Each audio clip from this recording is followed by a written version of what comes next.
What is water with large amounts of dissolved solids called?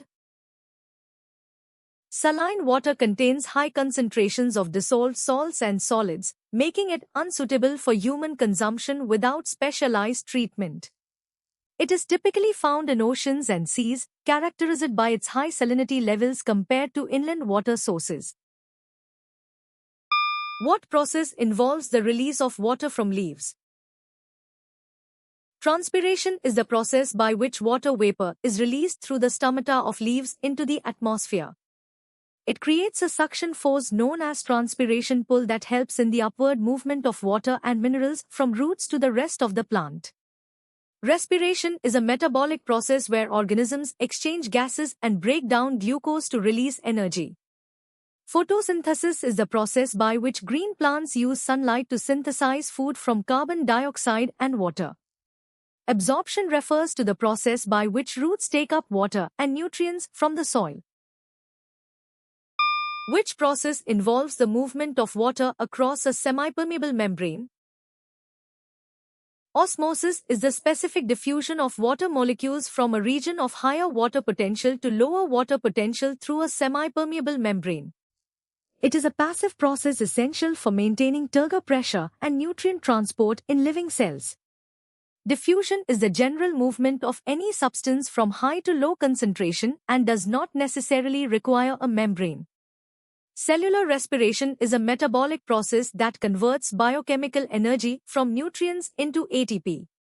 Osmoregulation is the active physiological process of maintaining salt and water balance, rather than the physical movement of water itself. How many moles of water are represented by 54 g of H2O, given that its gram molecular mass is 18 g mol? The number of moles is calculated by dividing the given mass, 54 g, by the molar mass, 18 g mol.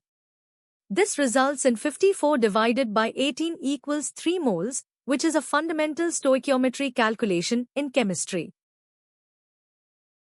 Which agricultural practice helps use less water for irrigation?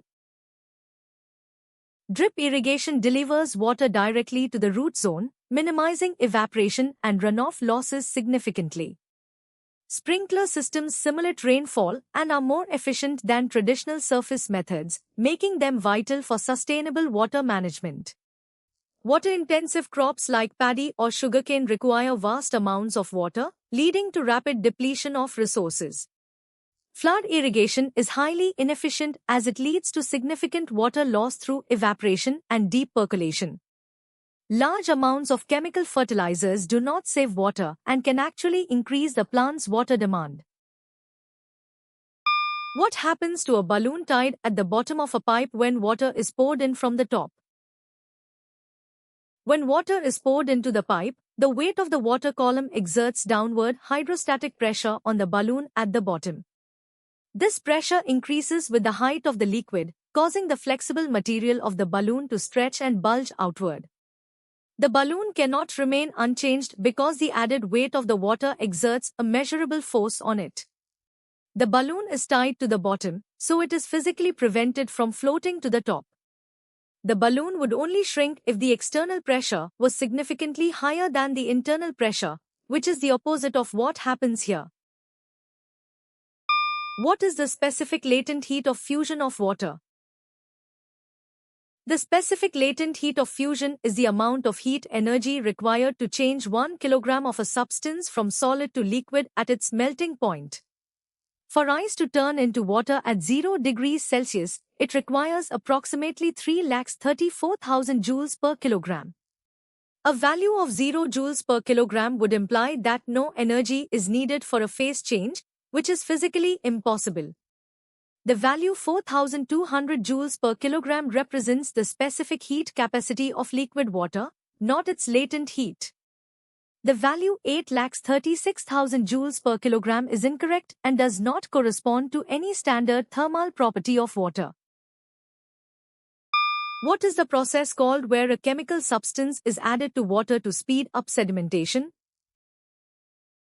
Loading is the process of adding chemical coagulants, such as alum, to water to increase the weight of suspended particles so they settle more rapidly.